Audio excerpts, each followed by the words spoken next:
आज 22 नवेम्बर 2024 दिन शुक्रवार मार्गशीर मास कृष्ण पक्ष बिछा 7 दिन। आज तिथि और नक्षत्र सप्तमी संध्या 6:08 पर्यंत, अश्लेषा नक्षत्र संध्या 5:10 पर्यंत, कर्कट चंद्र संध्या 5:10 पर्यंत, सूर्योदय समय 6 घंटा और सूर्यास्त समय 5:04। आज बिछा धनु मीनराशि घातवार। आज कर्कट मकर राशि घात चंद्र।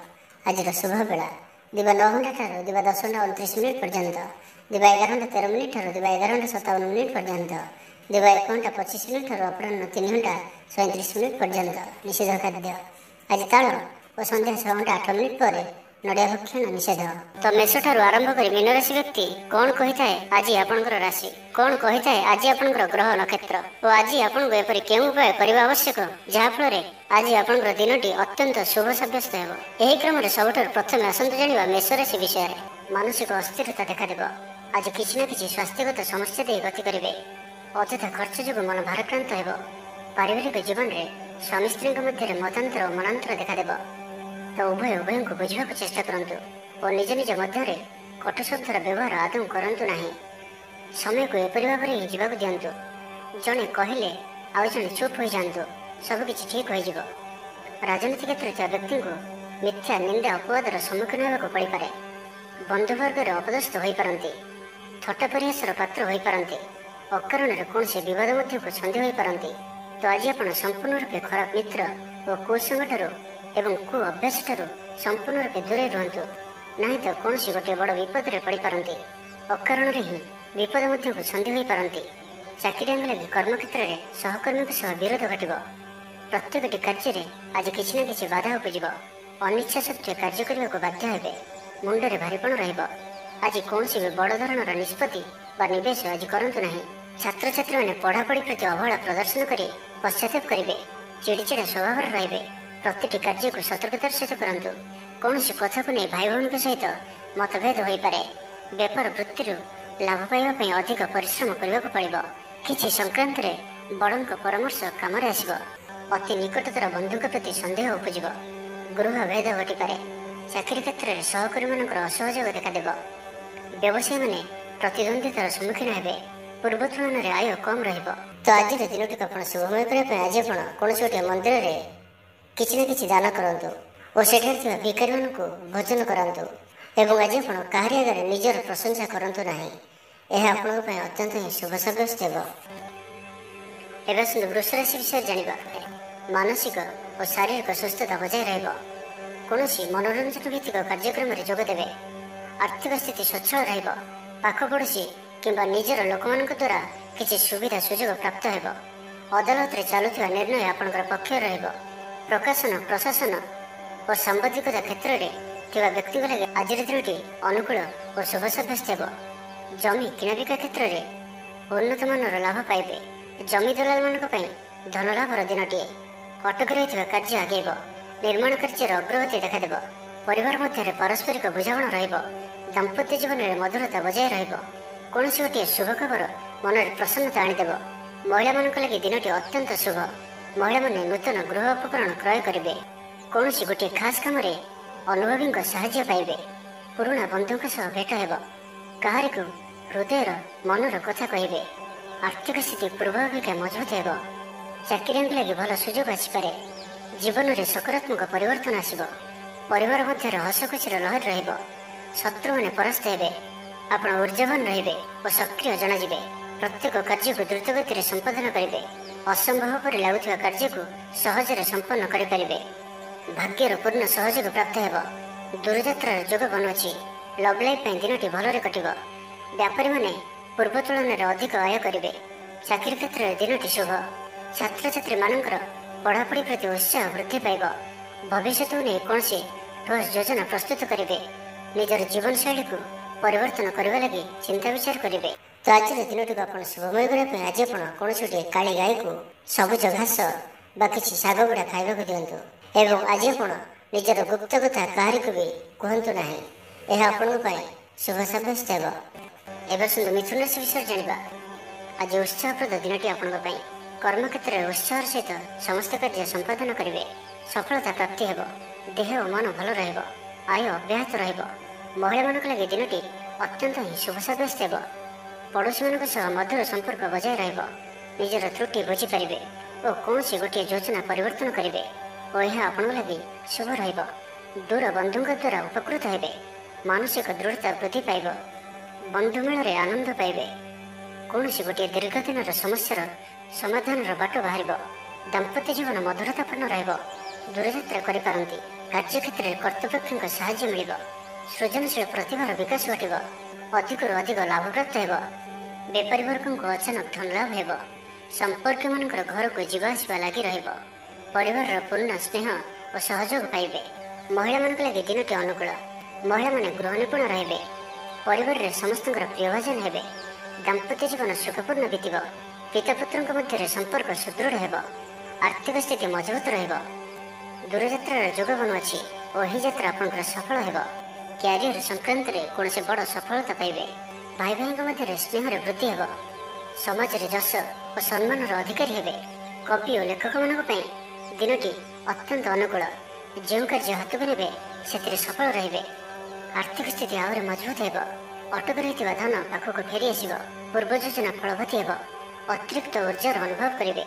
ଦକ୍ଷତାର ଉପଯୋଗ କରିବେ। ତ ଆଜିର ଦିନଟିକୁ ଆପଣ ଶୁଭମୟ କରିବା ପାଇଁ ଆଜି ଆପଣ କୌଣସି ଧଳା ରଙ୍ଗର ଟୋପି, ଚାଦର, ରୁମାଲ କିମ୍ବା ପଗଡ଼ି ଦ୍ୱାରା ନିଜର ଶିରକୁ ଆଚ୍ଛାଦନ କରି ରଖନ୍ତୁ। ଏବଂ ଆଜି ଆପଣଙ୍କୁ କେହି ଯଦି କିଛି ମାଗନ୍ତି ତ ଆପଣ ମନା କରନ୍ତୁ ନାହିଁ। ଯଥାସମ୍ଭବ ସାହାଯ୍ୟ କରନ୍ତୁ। ଏହା ଆପଣଙ୍କ ପାଇଁ ଶୁଭ ସାବ୍ୟସ୍ତ ହେବ। ଏବେ ଆସନ୍ତୁ କର୍କଟ ରାଶି ବିଷୟରେ ଜାଣିବା। ସୁସମ୍ବାଦ ପାଇ ଖୁସି ହେବେ। ଶରୀର ସୁସ୍ଥ ଓ ମନ ପ୍ରସନ୍ନ ରହିବ। ପାରିବାରିକ ଜୀବନ ଆନନ୍ଦମୟ ରହିବ। ଚାକିରି କ୍ଷେତ୍ରରେ ସହକର୍ମୀଙ୍କ ସାହାଯ୍ୟ ସହଯୋଗ ପ୍ରାପ୍ତ କରିବେ। ଆୟରେ ସାମାନ୍ୟ ବୃଦ୍ଧି ହେବ। ପ୍ରିୟଜନଙ୍କ ଠାରୁ ଆଶାନୁରୂପ ଫଳପ୍ରାପ୍ତି ହେବ। ସ୍ୱାଦିଷ୍ଟ ଭୋଜନର ଯୋଗ ରହୁଅଛି। ଅପରାହ୍ନରେ ଭ୍ରମଣ ଓ ବନ୍ଧୁ ମିଳନର ଯୋଗ ରହୁଅଛି। ମାଲିମୁକଦ୍ଦମାରେ ବିଜୟୀ ହେବେ। ସମସ୍ତଙ୍କର ପ୍ରିୟଭାଜନ ହେବେ। ଅଯାଚିତ ସାହାଯ୍ୟ ମିଳିବ। ଅଭାବ ଦୂରେଇ ଯିବ। ନିଜର ବୁଦ୍ଧି ପ୍ରୟୋଗରୁ ଲାଭବାନ ହେବେ। ପୂର୍ବ ଯୋଜନା ମୁତାବକ ପ୍ରତ୍ୟେକ କାର୍ଯ୍ୟକୁ ସଠିକ୍ ଭାବରେ ସମ୍ପାଦନ କରି ଖୁସି ହେବେ। ଦାମ୍ପତ୍ୟ ଜୀବନ ମଧୁରତାପୂର୍ଣ୍ଣ ରହିବ। ପୂର୍ବର ମତମତାନ୍ତର ଓ ମନାନ୍ତର ଦୂର ହେବ। କୌଣସି ଗୋଟିଏ ଶୁଭ ଖବର ପ୍ରାପ୍ତ କରିବେ। ଆଶା କରିଥିବା ଦିଗରୁ ଅର୍ଥପ୍ରାପ୍ତି ହେବ। ବ୍ୟାପାରୀମାନଙ୍କ ଲାଗି ଦିନଟି ଅନୁକୂଳ। ଆୟରେ ବୃଦ୍ଧି ପରିଲକ୍ଷିତ ହେବ। ଲଭ୍ ଲାଇଫ୍ ପାଇଁ ଦିନଟି ଭଲ। ଛାତ୍ରାବାସରେ ରହୁଥିବା ଛାତ୍ରମାନଙ୍କ ଲାଗି ଦିନଟି ଅତ୍ୟନ୍ତ ଶୁଭ ଓ ଅନୁକୂଳ ରହିବ। ଆଜି ଆପଣଙ୍କର ସ୍ୱଭାବ ଶାନ୍ତ ଓ ବ୍ୟବହାର ନିଷ୍ଠ ରହିବ। କୌଣସି ଗୋଟିଏ ଖାସ୍ କାମରେ ଅନୁଭବୀଙ୍କ ସାହାଯ୍ୟ ପାଇବେ। ପୁରୁଣା ବନ୍ଧୁଙ୍କ ସହ ଭେଟ ହେବ। କାହାରିକୁ ହୃଦୟର ମନର କଥା କହିବେ। ଆର୍ଥିକ ସ୍ଥିତି ପୂର୍ବ ଅପେକ୍ଷା ମଜବୁତ ହେବ। ଚାକିରିଆଙ୍କ ଲାଗି ଭଲ ସୁଯୋଗ ଆସିପାରେ। ଜୀବନରେ ସକାରାତ୍ମକ ପରିବର୍ତ୍ତନ ଆସିବ। ରାଜନୀତି କ୍ଷେତ୍ରରେ ଥିବା ବ୍ୟକ୍ତିବିଶେଷଙ୍କ ଦଳରେ ପ୍ରାଧାନ୍ୟ ବୃଦ୍ଧି ହେବ। ବ୍ୟବସାୟ ଓ ଚାକିରି ସମ୍ପର୍କିତ କାମ ସମ୍ପନ୍ନ ହେବ। ଆର୍ଥିକ ସ୍ଥିତି ଠିକ୍ ରହିବ। ଲେଖକଙ୍କୁ ଆଜି ପୁରସ୍କାର ମିଳିପାରେ। ଜୀବନସାଥୀଙ୍କ ସହିତ ବାହାରକୁ ବୁଲିଯିବା ଲାଗି ଯୋଜନା କରିବେ। ପ୍ରଭୁଙ୍କ ପୂଜାର୍ଚ୍ଚନାରେ ଆତ୍ମସନ୍ତୋଷ ମିଳିବ। ଗୁରୁଜନଙ୍କ ପ୍ରତି ମନରେ ପ୍ରେମ ଭାବ ରହିବ। ଆପଣଙ୍କୁ କୌଣସି ସଂସ୍ଥାରେ ସମ୍ମାନିତ କରାଯାଇପାରେ। ତ ଆଜିର ଦିନଟିକୁ ଆପଣ ଶୁଭମୟ କରିବା ପାଇଁ ଆଜି ଆପଣ ନଦୀ, ନାଳ କିମ୍ବା ସମୁଦ୍ରରେ ତମ୍ବା ପଇସାଟିଏ ପକାଇ ଦିଅନ୍ତୁ। ଏବଂ ତା ସହିତ ଆଜି ଆପଣ କୌଣସି ବ୍ୟକ୍ତିଙ୍କୁ ସେ ଥିବା ଅବସ୍ଥାରେ ବା ନଥିବା ଅବସ୍ଥାରେ ତାଙ୍କର ଉପହାସ ବା ପରିହାସ କରନ୍ତୁ ନାହିଁ। ଏହା ଆପଣଙ୍କ ପାଇଁ ଶୁଭ ସାବ୍ୟସ୍ତ ହେବ। ଏବେ ଆସନ୍ତୁ ସିଂହରାଶି ବିଷୟରେ ଜାଣିବା। ଥଣ୍ଡା କଫ ଭଳି ଛୋଟ ମୋଟ ଶାରୀରିକ ସମସ୍ୟା ଦେଖାଦେବ। କର୍ମକ୍ଷେତ୍ରରେ ସହକର୍ମୀମାନଙ୍କର ଅସହଯୋଗ ଅସହ୍ୟ ହେବ। ଖର୍ଚ୍ଚ ବଢ଼ିବା କାରଣରୁ ଚିନ୍ତିତ ରହିବେ।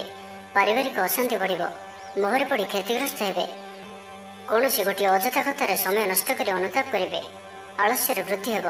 ଯେଉଁ କାରଣରୁ ପ୍ରତ୍ୟେକଟି କାର୍ଯ୍ୟ ବିଳମ୍ବରେ ସମ୍ପାଦନ କରିବେ। କର୍ମକ୍ଷେତ୍ରରେ ବାତାବରଣ ଅଶାନ୍ତ ରହିବ। ବ୍ୟବସାୟରେ ଲାଭ କମ୍ ରହିବ। ପ୍ରତିଦ୍ୱନ୍ଦିତା ବଢ଼ିବା କାରଣରୁ ଚିନ୍ତିତ ରହିବେ। ସାମାନ୍ୟ ଘଟଣାରୁ ଦ୍ୱନ୍ଦ୍ୱ ଉପୁଜିବ। ଯାନବାହନରେ ତ୍ରୁଟି ଦେଖାଦେବ। ଅପରିଚିତ ବ୍ୟକ୍ତିଙ୍କ ଦ୍ୱାରା ଠକାମିର ଶିକାର ହୋଇପାରନ୍ତି। ସେଥିପାଇଁ ଆଜି ସତର୍କ ରୁହନ୍ତୁ। କାହା ସହିତ ବି ଆଜି ଆବଶ୍ୟକତାଠାରୁ ଅଧିକ ମିଶନ୍ତୁ ନାହିଁ। କୌଣସି ଗୋଟିଏ ନିର୍ମାଣାଧୀନ କାର୍ଯ୍ୟରେ ବାଧା ଉପୁଜିପାରେ। ଚୋର ଭୟ ରହୁଅଛି। ସେଥିପାଇଁ ସାବଧାନ ରୁହନ୍ତୁ। ଆପଣଙ୍କର ସମ୍ମାନରେ ଆଞ୍ଚ ଆସିପାରେ। ସେଥିପାଇଁ ଆଜି ଆପଣ ସମ୍ପୂର୍ଣ୍ଣ ରୂପେ କୁସଙ୍ଗ ଓ ଖରାପ ମିତ୍ରମାନଙ୍କଠାରୁ ଦୂରେଇ ରୁହନ୍ତୁ। ନାହିଁ ତ ଅକାରଣରେ ବିପଦରେ ପଡ଼ିପାରନ୍ତି। କୌଣସି ବଡ଼ ଧରଣର ନିର୍ଣ୍ଣୟ ବା ନିଷ୍ପତ୍ତି ଆଜି ନିଅନ୍ତୁ ନାହିଁ। ବଡ଼ ଧରଣର ନିବେଶ ଆଜିର ଦିନରେ ଆପଣଙ୍କ ପାଇଁ ଠିକ୍ ନୁହେଁ। କାରଣ ଆପଣ କିଛି ଭୁଲ କରିପାରନ୍ତି। ପାଖ ପଡ଼ୋଶୀ ଶତ୍ରୁତା ପରି ଆଚରିବେ। ଦାମ୍ପତ୍ୟ ଜୀବନରେ ସ୍ୱାମୀ ସ୍ତ୍ରୀଙ୍କ ମଧ୍ୟରେ ବୁଝାମଣାର ଅଭାବ ରହିବ। ଲଭ୍ ଲାଇଫ୍ ପାଇଁ ଦିନଟି ଭଲ ନୁହେଁ। ବ୍ୟବସାୟୀମାନେ ସ୍ୱଳ୍ପ ଲାଭରେ ସନ୍ତୁଷ୍ଟ ହେବାକୁ ପଡ଼ିବ। ଛାତ୍ରଛାତ୍ରୀମାନେ ବିଶୃଙ୍ଖଳିତ ହେବେ। ପିତାମାତାଙ୍କ ଆଜ୍ଞାକୁ ଅବଜ୍ଞା କରି ଅନୁତାପ କରିବେ। କୌଣସି କାର୍ଯ୍ୟ ନ କରି ମଧ୍ୟ ଅଯଥା ହନ୍ତସନ୍ତ ହୋଇପାରନ୍ତି। ସେଥିପାଇଁ ଆଜି ପ୍ରତିଟି କ୍ଷେତ୍ରରେ ସାବଧାନ ଓ ସତର୍କ ରୁହନ୍ତୁ।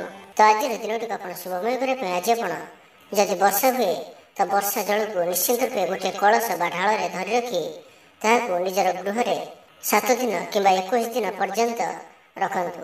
ଏବଂ ଆଜି ଆପଣ କୌଣସି ବି ଛୋଟ ପିଲାଙ୍କୁ କିଛି ଚକୋଲେଟ୍ ବା କୌଣସି ଖେଳନା ସାମଗ୍ରୀ ଉପହାର ସ୍ୱରୂପ ଦିଅନ୍ତୁ। ଏହା ଆପଣଙ୍କ ପାଇଁ ଅତ୍ୟନ୍ତ ହିଁ ଶୁଭ ସାବ୍ୟସ୍ତ ହେବ। ଏବେ ଆସନ୍ତୁ କନ୍ୟା ରାଶି ବିଷୟରେ ଜାଣିବା। ପ୍ରିୟଜନଙ୍କ ସହ ବିବାଦ ଦେଖାଦେଇପାରେ।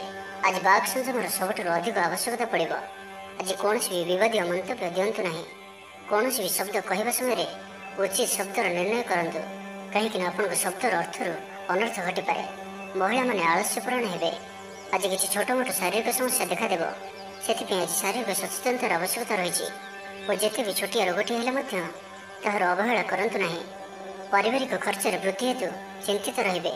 ସତର୍କ ରହି ମଧ୍ୟ କ୍ଷତିର ସମ୍ମୁଖୀନ ହେବେ। ତରତର ହୋଇ କାର୍ଯ୍ୟ କଲେ ଅଧିକ କ୍ଷତିରେ ପଡ଼ିବେ। କୌଣସି ଗୋଟିଏ ଅଯଥା ଆଶଙ୍କା ଅନୁଭବ କରିବେ। କୌଣସି କାରଣକୁ ନେଇ ମନରେ ଭୟ ଦେଖାଦେବ। ମନ ଅସ୍ଥିର ରହିବ। ଭୁଲ ସିଦ୍ଧାନ୍ତ ନେଇ ଅଧିକା ଖର୍ଚ୍ଚାନ୍ତ ହେବେ। ଅତି ନିକଟତର ବନ୍ଧୁଙ୍କ ପ୍ରତି ସନ୍ଦେହ ଉପୁଜିବ। ଗୃହ ଭେଦ ଘଟିପାରେ। ଚାକିରି କ୍ଷେତ୍ରରେ ସହକର୍ମୀମାନଙ୍କର ଅସହଯୋଗ ଦେଖାଦେବ। ବ୍ୟବସାୟୀମାନେ ପ୍ରତିଦ୍ୱନ୍ଦ୍ୱିତାର ସମ୍ମୁଖୀନ ହେବେ। ପୂର୍ବ ତୁଳନାରେ ଆୟ କମ୍ ରହିବ। ଲଭ୍ ଲାଇଫ୍ ପାଇଁ ଦିନଟି ଭଲ ନୁହେଁ। ମାଲି ମୋକଦ୍ଦମାରେ ରାୟ ଆପଣଙ୍କର ବିପକ୍ଷରେ ଯାଇପାରେ। ଆଶା କରୁଥିବା ଦିଗରୁ ଅର୍ଥ ପ୍ରାପ୍ତିରେ କିଛି ନା କିଛି ବାଧା ଉପୁଜିବ। ପୌତ୍ରିକ ସମ୍ପତ୍ତି ପାଇଁ ଅଶାନ୍ତି ବଢ଼ିବ। ଛାତ୍ରଛାତ୍ରୀମାନଙ୍କ ଲାଗି ଦିନଟି ଅନୁକୂଳ ନୁହେଁ। ପଢ଼ାପଢ଼ି ପ୍ରତି ମନ ଲାଗିବ ନାହିଁ। ମନ ଅସ୍ଥିର ରହିବ। ଗୁରୁଜନଙ୍କ ଆଜ୍ଞାକୁ ଅବଜ୍ଞା କରି ଅସୁବିଧାରେ ପଡ଼ିବେ। ରାଜନୀତି କ୍ଷେତ୍ରରେ ଥିବା ବ୍ୟକ୍ତିଙ୍କୁ ମିଥ୍ୟା ନିନ୍ଦା ଅପବାଦର ସମ୍ମୁଖୀନ ହେବାକୁ ପଡ଼ିପାରେ। ବନ୍ଧୁବର୍ଗରେ ଅପଦସ୍ଥ ହୋଇପାରନ୍ତି। ଥଟ୍ଟା ପରିହାସର ପାତ୍ର ହୋଇପାରନ୍ତି। ଅକାରଣରେ କୌଣସି ବିବାଦ ମଧ୍ୟକୁ ଛନ୍ଦି ହୋଇପାରନ୍ତି। ତ ଆଜି ଆପଣ ସମ୍ପୂର୍ଣ୍ଣ ରୂପେ ଖରାପ ମିତ୍ର ଓ କୁସଙ୍ଗଠାରୁ ଏବଂ କୁ ଅଭ୍ୟାସଠାରୁ ସମ୍ପୂର୍ଣ୍ଣ ରୂପେ ଦୂରେଇ ରୁହନ୍ତୁ। ତ ଆଜିର ଦିନଟିକୁ ଆପଣ ଶୁଭମୟ କରିବା ପାଇଁ ଆଜି ଆପଣ ଗୃହରେ ଥିବା ଗୁରୁଜନ ବୟସ୍କ ବ୍ୟକ୍ତିଙ୍କର ପାଦ ଛୁଇଁ ଆଶୀର୍ବାଦ ନିଅନ୍ତୁ। ଏହାଦ୍ୱାରା ଆପଣଙ୍କର ଚନ୍ଦ୍ରଜନିତ ଅଶୁଭତ୍ୱ ଦୂର ହେବ ଏବଂ ଆଜି ଆପଣ କାହାରି ମନରେ ବି କଷ୍ଟ ଦିଅନ୍ତୁ ନାହିଁ। ଏହା ଆପଣଙ୍କ ପାଇଁ ଅତ୍ୟନ୍ତ ହିଁ ଶୁଭ ସାବ୍ୟସ୍ତ ହେବ। ଏବେ ଆସନ୍ତୁ ତୁଳା ରାଶି ବିଷୟରେ ଜାଣିବା। କୌଣସି ଗୋଟିଏ ସୁଖବର ହସ୍ତଗତ ହେବ, ଯାହାକି ମନରେ ପ୍ରସନ୍ନତା ଆଣିଦେବ। ଶରୀର ସୁସ୍ଥ ଓ ମନ ପ୍ରସନ୍ନ ରହିବ। ମହିଳାମାନଙ୍କ ଲାଗି ଦିନଟି ଅତ୍ୟନ୍ତ ଶୁଭ। ମହିଳାମାନେ ଗୃହକର୍ମରେ ଲିପ୍ତ ରହି ଆତ୍ମତୃପ୍ତି ଲାଭ କରିବେ। ପଡ଼ୋଶୀମାନଙ୍କ ସହ ସମ୍ପର୍କରେ ସୁଧାର ଆସିବ। ଆୟ ଓ ବ୍ୟୟ ସମାନ ରହିବ। ଶିଳ୍ପ, ବାଣିଜ୍ୟ, ପରିବହନ, ବ୍ୟବସାୟ, ସଭାସମିତି ଓ ଜମିଜମା କ୍ଷେତ୍ରରେ ଉନ୍ନତମାନର ଫଳପ୍ରାପ୍ତ କରିବେ। କୋର୍ଟରେ ଚାଲୁଥିବା କୌଣସି ଗୋଟିଏ ନିର୍ଣ୍ଣୟ ଆପଣଙ୍କର ପକ୍ଷରେ ରହିବ। ଶତ୍ରୁ ପରାସ୍ତ ହେବେ। ସମାଜରେ ଯଶ ଓ ଖ୍ୟାତିର ବୃଦ୍ଧି ଘଟିବ। ସେବା ଭାବରେ ଉଦ୍ବୃଦ୍ଧି ହେବ। ପର ଉପକାର କରି ଖୁସି ହେବେ। ଦ୍ରବ୍ୟ ଲାଭ ଘଟିପାରେ। କଥାରେ ଲୋକଙ୍କୁ ବାନ୍ଧି ରଖିବେ। ଐତିହ୍ୟ କାର୍ଯ୍ୟରେ ମନ ବଳିବ। ଉର୍ଜାବାନ ଜଣାଯିବେ। ପ୍ରତ୍ୟେକଟି କାର୍ଯ୍ୟକୁ ଉତ୍ସାହ ଓ ଆଗ୍ରହ ସହିତ ସମ୍ପନ୍ନ କରି ଖୁସି ହେବେ। ପରିବାର ମଧ୍ୟରେ ମତମତାନ୍ତର ଦୂର ହେବ। ସ୍ନେହରେ ବୃଦ୍ଧି ହେବ। ଦାମ୍ପତ୍ୟ ଜୀବନ ମଧୁରତାପୂର୍ଣ୍ଣ ରହିବ। ଚାକିରିଆଙ୍କ ଲାଗି ଦିନଟି ଭଲ। ବ୍ୟାପାରୀମାନେ ବ୍ୟାପାରକୁ ଉନ୍ନତ କରିବା ଲାଗି ନୂଆ ଯୋଜନା ପ୍ରସ୍ତୁତ କରିବେ। କୌଣସି ବି କ୍ଷେତ୍ରରେ ନିବେଶ ଆଜି ଆପଣଙ୍କ ଲାଗି ଅତ୍ୟନ୍ତ ହିଁ ଶୁଭ ରହିବ। ଅଧିକରୁ ଅଧିକ ଲାଭପ୍ରାପ୍ତ ହେବ। ବେପାରୀ ବର୍ଗଙ୍କୁ ଅଚାନକ ଧନ ଲାଭ ହେବ। ସମ୍ପର୍କୀୟମାନଙ୍କର ଘରକୁ ଯିବା ଆସିବା ଲାଗି ରହିବ। ପରିବାରର ପୂର୍ଣ୍ଣ ସ୍ନେହ ଓ ସହଯୋଗ ପାଇବେ। କ୍ୟାରିୟର ସଂକ୍ରାନ୍ତରେ କୌଣସି ବଡ଼ ସଫଳତା ପାଇବେ। ଯଦି ଆପଣ କାହାକୁ ପସନ୍ଦ କରୁଛନ୍ତି ତ ତାଙ୍କୁ ମନର କଥା କହିବା ପାଇଁ ଦିନଟି ଭଲ। ଅଫିସରେ ଦିଆଯାଇଥିବା କାମ ସହଜରେ ସମ୍ପୂର୍ଣ୍ଣ କରିନେବେ।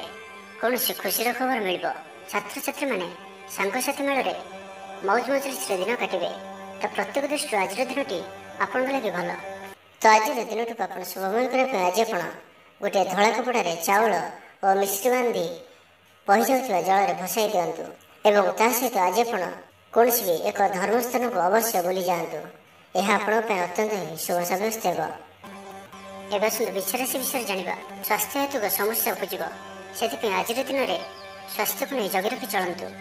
ବାହାରର ଖାଦ୍ୟଠାରୁ ଦୂରେଇ ରୁହନ୍ତୁ। କର୍ମକ୍ଷେତ୍ରରେ ଉଦାସୀନ ରହିବେ। ରୋଜଗାର କମିଯିବାର ଅନୁଭବ କରିବେ। ଦାମ୍ପତ୍ୟ ଜୀବନରେ ବୁଝାମଣାର ଅଭାବ ପରିଲକ୍ଷିତ ହେବ। ରାଜନୈତିକ ବ୍ୟକ୍ତିବିଶେଷ ନିନ୍ଦା ଅପବାଦର ଶିକାର ହେବେ। କୌଣସି ଦ୍ରବ୍ୟ ଭାଙ୍ଗି ହଜି କିମ୍ବା ଚୋରି ହେବାର ସମ୍ଭାବନା ରହୁଅଛି। ସେଥିପାଇଁ ସାବଧାନ ରୁହନ୍ତୁ। ମହିଳାମାନେ ବାହାରକୁ ଯିବା ସମୟରେ ସତର୍କ ରୁହନ୍ତୁ, କାରଣ ଆଜି ଚୋର ଭୟ ରହୁଅଛି। ବିରକ୍ତି ବଢ଼ିବାକୁ ଲାଗିବ। କୌଣସି ଗୋଟିଏ ଅଯଥା କଥାରେ ସମୟ ନଷ୍ଟ କରି ଅନୁତାପ କରିବେ। ଆଳସ୍ୟରେ ବୃଦ୍ଧି ହେବ, ଯେଉଁ କାରଣରୁ ପ୍ରତ୍ୟେକଟି କାର୍ଯ୍ୟ ବିଳମ୍ବରେ ସମ୍ପାଦନ କରିବେ। କର୍ମକ୍ଷେତ୍ରରେ ବାତାବରଣ ଅଶାନ୍ତ ରହିବ। ବ୍ୟବସାୟରେ ଲାଭ କମ୍ ରହିବ। ପ୍ରତିଦ୍ୱନ୍ଦିତା ବଢ଼ିବା କାରଣରୁ ଚିନ୍ତିତ ରହିବେ। ଥଟ୍ଟା ପରିହାସର ପାତ୍ର ହୋଇପାରନ୍ତି। ଅକାରଣରେ କୌଣସି ବିବାଦ ମଧ୍ୟକୁ ଛନ୍ଦି ହୋଇପାରନ୍ତି। ତ ଆଜି ଆପଣ ସମ୍ପୂର୍ଣ୍ଣ ରୂପେ ଖରାପ ମିତ୍ର ଓ କୁସଙ୍ଗଠାରୁ ଏବଂ କୁ ଅଭ୍ୟାସଠାରୁ ସମ୍ପୂର୍ଣ୍ଣ ରୂପେ ଦୂରେଇ ରୁହନ୍ତୁ। ଛାତ୍ରଛାତ୍ରୀମାନେ ସମୟର ଅପଚୟ କରିବେ। କୌଣସି ଗୋଟିଏ ନିର୍ମାଣାଧୀନ କାର୍ଯ୍ୟରେ ବାଧା ଉପୁଜିପାରେ। ପୂର୍ବ ଯୋଜନାକୁ ଫଳବତୀ କରିବାରେ ବିଫଳ ହେବେ। ଲଭ୍ ଲାଇଫ୍ ପାଇଁ ଦିନଟି ଅନୁକୂଳ ନୁହେଁ। ବିଭିନ୍ନ କାରଣରୁ ମର୍ମାହତ ହୋଇପାରନ୍ତି। ପାରିବାରିକ ଜଞ୍ଜାଳ ବଢ଼ିବ। ଅଜାଣତରେ କ୍ଷତିଗ୍ରସ୍ତ ହେବେ। ବିଚାରରେ ବିଭ୍ରାଟ ଘଟିପାରେ। ଆଜି କୌଣସି ବି ନିବେଶ ଆପଣଙ୍କ ପାଇଁ ଶୁଭ ନୁହେଁ। ଅଫିସ ଯିବା ସମୟରେ ଜରୁରୀ କାଗଜପତ୍ର ନେବାକୁ ଭୁଲନ୍ତୁ ନାହିଁ। ବ୍ୟବସାୟରେ ଭାଗିଦାରୀ ସହିତ ଯୁକ୍ତିତର୍କ ହୋଇପାରେ। ଆଜି ଅଯଥା ଖର୍ଚ୍ଚରେ ବୃଦ୍ଧି ଅଛି, ସେଥିପାଇଁ ଖର୍ଚ୍ଚ କମ୍ କରିବାକୁ ଚେଷ୍ଟା କରନ୍ତୁ। ତ ଆଜିର ଦିନଟିକୁ ଆପଣ ଶୁଭମୟ କରିବା ପାଇଁ ଆଜି ଆପଣ କୌଣସି ଏକ କାର୍ଯ୍ୟ ଆରମ୍ଭ କରିବା ପୂର୍ବରୁ କିଛି ଜଳ ପିଇକରି କାର୍ଯ୍ୟକ୍ରମ ଆରମ୍ଭ କରନ୍ତୁ ଏବଂ ଘରୁ ବାହାରିବା ସମୟରେ ଗୁରୁଜନଙ୍କ ପାଦ ଛୁଇଁ ପ୍ରସ୍ଥାନ କରନ୍ତୁ। ଏହା ଆପଣଙ୍କ ପାଇଁ ଅତ୍ୟନ୍ତ ହିଁ ଶୁଭ ସାବ୍ୟସ୍ତ ହେବ। ଏବେ ଆସନ୍ତୁ ଧନୁରାଶି ବିଷୟରେ ଜାଣିବା। ଶାରୀରିକ ସୁସ୍ଥତା ବଜାୟ ରହିବ। ମନରେ ପ୍ରସନ୍ନତା ରହିବ। ଅତିରିକ୍ତ ଉର୍ଜାର ଅନୁଭବ କରିବେ। ଅଟକି ରହିଥିବା କାର୍ଯ୍ୟ ଆଗେଇବ। ପୂର୍ବ ଯୋଜନାକୁ ସଫଳତାର ସହିତ ସମ୍ପନ୍ନ କରି ଖୁସି ହେବେ। ସମସ୍ତ କାର୍ଯ୍ୟ ଠିକ୍ ସମୟରେ ପୁରା ହେବ। ଆଜି ଯାହା ବି ଚାହିଁବେ ତାହା ପାଇବାରେ କୌଣସି ବି ଅସୁବିଧା ରହିବ ନାହିଁ। ଅଫିସରେ ସହକର୍ମୀଙ୍କ ସହଯୋଗ ମିଳିବ। ଉପରିସ୍ଥ କର୍ମଚାରୀ ଆପଣଙ୍କ କାମରେ ଖୁସି ରହିବେ। ବନ୍ଧୁ ସମ୍ପର୍କ ବୃଦ୍ଧି ହେବ। ପୁରୁଣା ମିତ୍ରଙ୍କ ସହ ଭେଟ ହେବ। ସାଙ୍ଗସାଥି ତଥା ବନ୍ଧୁବାନ୍ଧବଙ୍କ ଗହଣରେ ଆନନ୍ଦ ଉଲ୍ଲାସରେ ଦିନ କାଟିବେ। ମହିଳାମାନଙ୍କ ଲାଗି ଦିନଟି ଅନୁକୂଳ। ମହିଳାମାନେ ଗୃହ ନିପୁଣ ରହିବେ। ପରିବାରରେ ସମସ୍ତଙ୍କର ପ୍ରିୟଭାଜନ ହେବେ। ଦାମ୍ପତ୍ୟ ଜୀବନ ସୁଖପୂର୍ଣ୍ଣ ବିତିବ। ପିତାପୁତ୍ରଙ୍କ ମଧ୍ୟରେ ସମ୍ପର୍କ ସୁଦୃଢ଼ ହେବ। ଆର୍ଥିକ ସ୍ଥିତି ମଜବୁତ ରହିବ। ଦୂରଯାତ୍ରାର ଯୋଗ ବନୁଅଛି ଓ ଏହି ଯାତ୍ରା ଆପଣଙ୍କର ସଫଳ ହେବ। ତେବେ ଆଜି ମାତାଙ୍କର ସ୍ୱାସ୍ଥ୍ୟକୁ ନେଇ ଅଳ୍ପ ଆପଣ ଚିନ୍ତାରେ ରହିପାରନ୍ତି, ତ ମାତାଙ୍କର ସ୍ୱାସ୍ଥ୍ୟର ଯତ୍ନ ନିଅନ୍ତୁ। ବାକି ପ୍ରତ୍ୟେକଟି କ୍ଷେତ୍ର ଭଲ ରହିବ। ଲଭ୍ ଲାଇଫ୍ ପାଇଁ ଦିନଟି ଭଲ। ବ୍ୟାପାରୀମାନଙ୍କ ଲାଗି ଦିନଟି ଅନୁକୂଳ ଓ ଶୁଭ ରହିବ। ଇଚ୍ଛା ମୁତାବକ ଆୟ କରିପାରିବେ। ବ୍ୟାପାରକୁ ବଢ଼ାଇବା ପାଇଁ ବିଚାର ଆସିବ। କୌଣସି ଗୋଟିଏ ନୂତନ ଆୟପନ୍ଥା ଖୋଲିଯିବ। ପରିବାର କ୍ଷେତ୍ରରେ ପାରସ୍ପରିକ ବୁଝାମଣା ବଢ଼ିବ। ଛାତ୍ରଛାତ୍ରୀମାନେ ସମୟାନୁବର୍ତ୍ତିତ ହୋଇ ପଢ଼ାପଢ଼ି କରିବେ। ପିତାମାତାଙ୍କ ଆଜ୍ଞା ମାନି ଚଳିବେ। ବହୁଦିନର କୌଣସି ଗୋଟିଏ ଚିନ୍ତା ଆଜି ଦୂର ହେବ। ସରକାରୀ ଚାକିରିଙ୍କ ଲାଗି ଦିନଟି ଉତ୍ତମ ରହିବ। ବରିଷ୍ଠ ଆପଣଙ୍କୁ ଉପହାର ଦେବେ। ବ୍ୟବସାୟରେ ବିସ୍ତାର ଲାଗି ଯୋଜନା କରିପାରନ୍ତି। ବଡ଼ଙ୍କ ଅନୁମତି ଲାଭପ୍ରଦ ରହିବ। ନିଜସ୍ୱ ସମ୍ବନ୍ଧକୁ ମଜବୁତ କରିବା ଲାଗି ଚେଷ୍ଟା କରିବେ। ତ ଆଜିର ଦିନଟିକୁ ଆପଣ ଶୁଭମୟ କରିବା ପାଇଁ ଆଜି ଆପଣ କୌଣସି ଗୋଟିଏ ତମ୍ବାର ଜିନିଷ ନିଜର ଘର ପାଖରେ ଥିବା ବାଡ଼ିରେ ପୋତି ଦିଅନ୍ତୁ, ଯେପରି କେହି ନ ଦେଖନ୍ତି। ଏହା ଆପଣଙ୍କର ଆଖପାଖର ସମସ୍ତ ନକାରାତ୍ମକତା ଦୂର କରିବ ଏବଂ ଆଜି ଆପଣ କେବେ ବି ମିଛ କହିବେ ନାହିଁ। ଏହା ଆପଣଙ୍କ ପାଇଁ ଅତ୍ୟନ୍ତ ହିଁ ଶୁଭ ସାବ୍ୟସ୍ତ ହେବ। ଏବେ ଆସନ୍ତୁ ମକର ରାଶି ବିଷୟରେ ଜାଣିବା। କୌଣସି ଗୋଟିଏ ବିବାଦୀୟ ଘଟଣାର ଅବସାନ ଘଟିବ। ବହୁଦିନର ଆଶା ପୂରଣ ହେବ। କୌଣସି ଗୋଟିଏ ହଜିଯାଇଥିବା ଦ୍ରବ୍ୟର ସନ୍ଧାନ ପାଇବେ। ମହିଳାମାନେ କର୍ମକ୍ଷେତ୍ରରେ ଉଚ୍ଚ ପ୍ରଶଂସାର ଅଧିକାରୀ ହେବେ। ମହିଳାମାନଙ୍କ ପାଇଁ ଆଜିର ଦିନଟି ଅତ୍ୟନ୍ତ ଶୁଭ ଫଳଦାୟକ ରହିବ। ପ୍ରତ୍ୟେକଟି କାର୍ଯ୍ୟରେ ସମସ୍ତଙ୍କର ପ୍ରିୟ ପାଲଟିଯିବେ। ପରିବାରରେ ସମସ୍ତଙ୍କର ପ୍ରିୟଭାଜନ ହେବେ। ଚାକିରି କ୍ଷେତ୍ରରେ ଥିବା ବ୍ୟକ୍ତି ଉଚ୍ଚ ଅଧିକାରୀଙ୍କ ନିକଟତର ହେବେ ଓ ଏହା ଏମାନଙ୍କ ପାଇଁ ଆଗକୁ ସୁପରିଣାମ ଆଣିକରି ଆସିବ। କୌଣସି ଗୋଟିଏ ପୂର୍ବ ଯୋଜନା ମନ ମୁତାବକ ସଫଳତା ଲାଭ କରିବ। ମହିଳାମାନେ ଗୃହ ନିପୁଣ ରହିବେ। ପରିବାରରେ ସମସ୍ତଙ୍କର ପ୍ରିୟଭାଜନ ହେବେ। ଦାମ୍ପତ୍ୟ ଜୀବନ ସୁଖପୂର୍ଣ୍ଣ ବିତିବ। ଆବଶ୍ୟକ ସହଯୋଗ ପାଇବେ। ଆର୍ଥିକ କ୍ଷେତ୍ରରେ ଉନ୍ନତି ଘଟିବ। ସାମାଜିକ କାର୍ଯ୍ୟ ପ୍ରତି ମନ ବଳିବ। ପର ପାଇଁ କାର୍ଯ୍ୟ କରିବାରେ ଆଗ୍ରହୀ ରହିବେ। ଭବିଷ୍ୟତ ପାଇଁ ଯୋଜନା ପ୍ରସ୍ତୁତ କରିବେ। ନିଜର ଜୀବନକୁ ପରିବର୍ତ୍ତନ କରିବା ଲାଗି, ଦିନଚର୍ଯ୍ୟାରେ ପରିବର୍ତ୍ତନ କରିବା ଲାଗି କିଛି ଚିନ୍ତା ବିଚାର କରିବେ। ସମସ୍ତ ଗ୍ରହମାନଙ୍କର ସପୋର୍ଟ କାରଣରୁ ଆଜି ଯେଉଁ ବି କାର୍ଯ୍ୟ ହାତକୁ ନେବେ ସେଥିରେ ସଫଳତାର ସମ୍ଭାବନା ଅଧିକ ହିଁ ରହିବ। ପରିଶ୍ରମର ପୂର୍ଣ୍ଣ ଫଳ ପ୍ରାପ୍ତ କରିବେ ବା 2 ଗୁଣ ଫଳ ପ୍ରାପ୍ତ କରିବେ। ଦେହ ଭଲ ରହିବ। ପରିବାର ମଧ୍ୟରେ ସ୍ନେହରେ ବୃଦ୍ଧି ପରିଲକ୍ଷିତ ହେବ। ବ୍ୟବସାୟୀମାନେ ଅଧିକ ଖୁସି ରହିବେ। ଅତିରିକ୍ତ ଧନଲାଭ ପ୍ରାପ୍ତ କରିବେ। ଛାତ୍ରଛାତ୍ରୀମାନେ ଶୃଙ୍ଖଳିତ ଆଚରଣ କରିବେ। ପିତାମାତାଙ୍କର ନିର୍ଦ୍ଦେଶ ମାନି ଚଳିବେ। ବହୁଦିନରୁ ଲାଗି ରହିଥିବା ଅଭାବ ଅସୁବିଧାରୁ ମୁକ୍ତି ପାଇଁ ବାଟ ମିଳିବ। ଲଭ୍ ଲାଇଫ୍ ପାଇଁ ଦିନଟି ଭଲ। ପାରିବାରିକ ଜୀବନ ସୁଖପୂର୍ଣ୍ଣ ବ୍ୟତୀତ ହେବ। କିଛି ସାହସିକତାର କାର୍ଯ୍ୟ ପାଇଁ ମନ ବଳିବ। ଆପଣଙ୍କୁ ଭାଗ୍ୟର ସମ୍ପୂର୍ଣ୍ଣ ସହଯୋଗ ମିଳିବ। ଲୋକ ଆପଣଙ୍କର କଥାକୁ ପୁରା ଧ୍ୟାନ ଦେବେ। ଆପଣଙ୍କୁ କୌଣସି ଖୁସିର ଖବର ମିଳିବ। ତ ଆଜିର ଦିନଟିକୁ ଆପଣ ଶୁଭମୟ କରିବା ପାଇଁ ଆଜି ଆପଣ ପିମ୍ପୁଡ଼ିମାନଙ୍କୁ ଡାଲି ଚୂରା ଅର୍ଥ କିଛି ଡାଲିକୁ ଚୁରି ଗୁଣ୍ଡ କରି କୌଣସି ଗୋଟିଏ ଗଛର ମୂଳରେ ରଖିଦେଇ ଆସନ୍ତୁ ଓ ଆଜି ଆପଣ ଧର୍ମ ଓ ସତ୍ୟ ମାର୍ଗରେ ଚାଲନ୍ତୁ। ଏହା ଆପଣଙ୍କ ପାଇଁ ଅତ୍ୟନ୍ତ ହିଁ ଶୁଭ ସାବ୍ୟସ୍ତ ହେବ। ଏବେ ଆସନ୍ତୁ କୁମ୍ଭ ରାଶି ବିଷୟରେ ଜାଣିବା। ଶାରୀରିକ କ୍ଲେଶ ଅନୁଭବ କରିବେ। ମନରେ ବିଷର୍ଣ୍ଣତା ଭାବ ଆସିବ। କର୍ମକ୍ଷେତ୍ରରେ ପ୍ରତିକୂଳ ପରିସ୍ଥିତି ଦେଇ ଗତି କରିବ। ଆୟ ତୁଳନାରେ ବ୍ୟୟ ବୃଦ୍ଧି ପାଇବ। ପରିବାରରେ ବିଶୃଙ୍ଖଳା ଦେଖାଦେବ। ଋଣ ପରିଶୋଧ ପାଇଁ, ରୋଗ ପାଇଁ, ଔଷଧ କିଣିବା କିମ୍ବା ଶତ୍ରୁଙ୍କ ଦ୍ୱାରା କରାଯାଉଥିବା ସମସ୍ୟା ପାଇଁ ଖର୍ଚ୍ଚାନ୍ତ ହେବେ। ଆଜି ଯେଉଁ ବି କାର୍ଯ୍ୟ ହାତକୁ ନେବେ, ପ୍ରତ୍ୟେକଟି କାର୍ଯ୍ୟ ବିଳମ୍ବିତ ସମୟରେ ସମ୍ପନ୍ନ ହେବ। ଆପଣଙ୍କର ସମ୍ମାନରେ ଆଞ୍ଚ ଆସିପାରେ। ସେଥିପାଇଁ ଆଜି ଆପଣ ସମ୍ପୂର୍ଣ୍ଣ ରୂପେ କୁସଙ୍ଗ ଓ ଖରାପ ମିତ୍ରମାନଙ୍କଠାରୁ ଦୂରେଇ ରୁହନ୍ତୁ, ନାହିଁ ତ ଅକାରଣରେ ବିପଦରେ ପଡ଼ିପାରନ୍ତି। କୌଣସି ବଡ଼ ଧରଣର ନିର୍ଣ୍ଣୟ ବା ନିଷ୍ପତ୍ତି ଆଜି ନିଅନ୍ତୁ ନାହିଁ। ବଡ଼ ଧରଣର ନିବେଶ ଆଜିର ଦିନରେ ଆପଣଙ୍କ ପାଇଁ ଠିକ୍ ନୁହେଁ। ମର୍ଯ୍ୟାଦା ହାନିର ଆଶଙ୍କା ରହୁଅଛି। ସେଥିପାଇଁ ଆଜି ଆପଣ କୁସଙ୍ଗଠାରୁ ଦୂରେଇ ରୁହନ୍ତୁ, ନାହିଁ ତ ବିପଦରେ ପଡ଼ିପାରନ୍ତି। ଲଭ୍ ଲାଇଫ୍ ପାଇଁ ଦିନଟି ଭଲ ନୁହେଁ। ଦ୍ୱନ୍ଦ୍ୱରେ ପଡ଼ି କାର୍ଯ୍ୟ କରିବେ। ପାଖ ପଡ଼ୋଶୀ ଶତ୍ରୁତା ପରି ବ୍ୟବହାର କରିବେ। ଆପଣ ଭଲ କଥା କହୁଥିଲେ ବି ଲୋକମାନେ ତାହାର ଖରାପ ଅର୍ଥ କରିପାରନ୍ତି। ସେଥିପାଇଁ କଥା ହେବା ସମୟରେ ଆପଣଙ୍କର ଶବ୍ଦ ଉପରେ ଧ୍ୟାନ ରଖନ୍ତୁ। ପିତାପୁତ୍ରଙ୍କ ମଧ୍ୟରେ ମତାନ୍ତର କିମ୍ବା ମନାନ୍ତର ଦେଖାଦେବ। ମୁଣ୍ଡରେ ସାମାନ୍ୟ ଭାରିପଣ ରହିବ। ପୂର୍ବ ଯୋଜନାରେ ତ୍ରୁଟି ଦେଖାଦେବ। ଛାତ୍ରଛାତ୍ରୀମାନେ ଖାମଖିଆଲି ସ୍ୱଭାବର ହେବେ। ସମୟର ଅପଚୟ କରି ପଶ୍ଚାତାପ କରିବେ। ବ୍ୟବସାୟୀମାନଙ୍କ ଲାଗି ଦିନଟି ସେତେଟା ଭଲ ନୁହେଁ। କାରବାର ସଂକୁଚିତ ହେବ। ଚାକିରି କ୍ଷେତ୍ରରେ ଥିବା ବ୍ୟକ୍ତି ଆଜି ସହକର୍ମୀଙ୍କ ସହ କଥା ହେବା ସମୟରେ ସାବଧାନ ରୁହନ୍ତୁ। ପାରିବାରିକ ଅଶାନ୍ତି ମାନସିକ ଚିନ୍ତା ବଢ଼ାଇବ। ମୋହର ବଶବର୍ତ୍ତୀ ହୋଇ କୌଣସି କାର୍ଯ୍ୟ ଆପଣଙ୍କ ପାଇଁ ଭୁଲ ସାବ୍ୟସ୍ତ ହେବ। ସ୍ୱାସ୍ଥ୍ୟଗତ ସଚେତନତାର ଆବଶ୍ୟକତା ରହିଛି, କାରଣ କିଛି ଛୋଟମୋଟ ସ୍ୱାସ୍ଥ୍ୟଜନିତ ସମସ୍ୟା ଦେଖାଦେଇପାରେ। ଆଜି କୌଣସି ବି ନିବେଶ ଆପଣଙ୍କ ପାଇଁ ଠିକ୍ ନୁହେଁ। ତ ଆଜିର ଦିନଟିକୁ ଆପଣ ଶୁଭମୟ କରିବା ପାଇଁ ଆଜି ଆପଣ କୌଣସି ଅନ୍ଧ ବ୍ୟକ୍ତିଙ୍କୁ ଭୋଜନ କରନ୍ତୁ। ଯଦି ନ ମିଳନ୍ତି ତ କୌଣସି ଦିନ ଦୁଃଖୀଙ୍କୁ ଭୋଜନ କରନ୍ତୁ। ଏବଂ ଆଜି ଆପଣ କାହାରି ସହିତ ବି ସ୍ୱାର୍ଥପରତାର ବ୍ୟବହାର କରନ୍ତୁ ନାହିଁ। ଏହା ଆପଣଙ୍କ ପାଇଁ ଅତ୍ୟନ୍ତ ହିଁ ଶୁଭ ସାବ୍ୟସ୍ତ ହେବ। ଏବେ ଆସନ୍ତୁ ମୀନ ରାଶି ବିଷୟରେ ଜାଣିବା। ଆଜିର ଦିନଟି ବିଭିନ୍ନ ପ୍ରକାରର ଘାତ ପ୍ରତିଘାତ ଦେଇ ଗତି କରିବ। ଚିନ୍ତିତ ରହିବେ। କର୍ମକ୍ଷେତ୍ରରେ ସହକର୍ମୀଙ୍କ ସହ ମତଭେଦ ହେବ। କୌଣସି ଗୋଟିଏ ଦୁଃସମ୍ବାଦ ପ୍ରାପ୍ତ ହେବ। କୌଣସି ନିକଟ ସମ୍ପର୍କୀୟଙ୍କ ସ୍ୱାସ୍ଥ୍ୟକୁ ନେଇ ଆପଣ ଚିନ୍ତିତ ରହିବେ। କୌଣସି ଗୋଟିଏ ଅପ୍ରିୟ ପରିସ୍ଥିତି ଆପଣଙ୍କ ସାମ୍ନାକୁ ଆସିବ। ଅଯଥା ଆଶଙ୍କା ଅନୁଭବ କରିବେ। ମନ ବ୍ୟାକୁଳ ରହିବ। କର୍ମକ୍ଷେତ୍ରରେ ସହକର୍ମୀଙ୍କ ସହ ମତଭେଦ ହେବ। ଏଥିପାଇଁ ଆଜି ଆପଣ କଥା କହିବା ସମୟରେ ସଠିକ୍ ଶବ୍ଦର ଚୟନ କରନ୍ତୁ। ତରତର ହୋଇ କୌଣସି ବି ନିଷ୍ପତ୍ତି ନିଅନ୍ତୁ ନାହିଁ। ପାଖ ଲୋକ ଶତ୍ରୁତା ଆଚରିବେ। ପାରିବାରିକ ଜୀବନରେ ହତାଶ ଭାବ ଦେଖାଦେବ। ରାଜନୀତି କ୍ଷେତ୍ରରେ ଥିବା ବ୍ୟକ୍ତିଙ୍କୁ ମିଥ୍ୟା ନିନ୍ଦା ଅପବାଦର ସମ୍ମୁଖୀନ ହେବାକୁ ପଡ଼ିପାରେ। ବନ୍ଧୁବର୍ଗରେ ଅପଦସ୍ଥ ହୋଇପାରନ୍ତି। ଥଟ୍ଟା ପରିହାସର ପାତ୍ର ହୋଇପାରନ୍ତି। ଅକାରଣରେ କୌଣସି ବିବାଦ ମଧ୍ୟକୁ ଛନ୍ଦି ହୋଇପାରନ୍ତି। ତ ଆଜି ଆପଣ ସମ୍ପୂର୍ଣ୍ଣ ରୂପେ ଖରାପ ମିତ୍ର ଓ କୁସଙ୍ଗଠାରୁ ଏବଂ କୁ ଅଭ୍ୟାସଠାରୁ ସମ୍ପୂର୍ଣ୍ଣ ରୂପେ ଦୂରେଇ ରୁହନ୍ତୁ। ସ୍ୱାସ୍ଥ୍ୟଗତ ସଚେତନତାର ଆବଶ୍ୟକତା ରହିଛି। କିଛି ଛୋଟମୋଟ ଶାରୀରିକ ସମସ୍ୟା ଦେଖାଦେଇପାରେ। ସେଥିପାଇଁ ଆଜି ଆପଣ ଯେତେ ବି ଛୋଟିଆ ରୋଗଟିଏ ହୋଇଥିଲେ ମଧ୍ୟ ଆପଣ ତାହାର ଅବହେଳା କରନ୍ତୁ ନାହିଁ। ଡାକ୍ତର ପରାମର୍ଶ କରନ୍ତୁ ଓ ଚିକିତ୍ସା କରନ୍ତୁ। ନିଜ ପ୍ରତି ଅବହେଳା କରନ୍ତୁ ନାହିଁ ଓ ଆଜି ବାହାରର ଖାଦ୍ୟପଦାର୍ଥଠାରୁ ଦୂରେଇ ରୁହନ୍ତୁ। କାହାର ଉପକାର କରି ଧୋକା ପାଇବେ। କର୍ମକ୍ଷେତ୍ରରେ ଧନ୍ଦୀ ହେବେ। ଚୌର ଭୟ ରହୁଅଛି। ସେଥିପାଇଁ ଆଜି ସାବଧାନ ରୁହନ୍ତୁ। ମହିଳାମାନେ ବାହାରକୁ ଯିବା ସମୟରେ ସତର୍କ ରୁହନ୍ତୁ। ଶତ୍ରୁ ଆପଣଙ୍କ ପ୍ରତି ଷଡ଼ଯନ୍ତ୍ର କରିପାରନ୍ତି। ଅକାରଣରେ କ୍ଷତିର ସମ୍ମୁଖୀନ ହେବେ। କଳହ ଆଦିରେ ପଡ଼ିପାରନ୍ତି।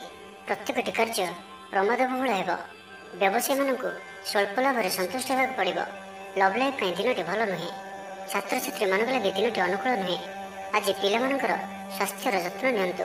ତ ଆଜିର ଦିନଟିକୁ ଆପଣ ଶୁଭମୟ କରିବା ପାଇଁ ଆଜି ଆପଣ କିଛି ନଡ଼ିଆ ତେଲ ଓ କିଛି ବାଦାମ କୌଣସି ଏକ ମନ୍ଦିରରେ ଦାନ କରନ୍ତୁ। ଏବଂ ଆଜି ଆପଣ କେବେ ବି ଲୋଭଗ୍ରସ୍ତ ହୁଅନ୍ତୁ ନାହିଁ। ଏହା ଆପଣଙ୍କ ପାଇଁ ଅତ୍ୟନ୍ତ ହିଁ ଶୁଭ ସାବ୍ୟସ୍ତ ହେବ।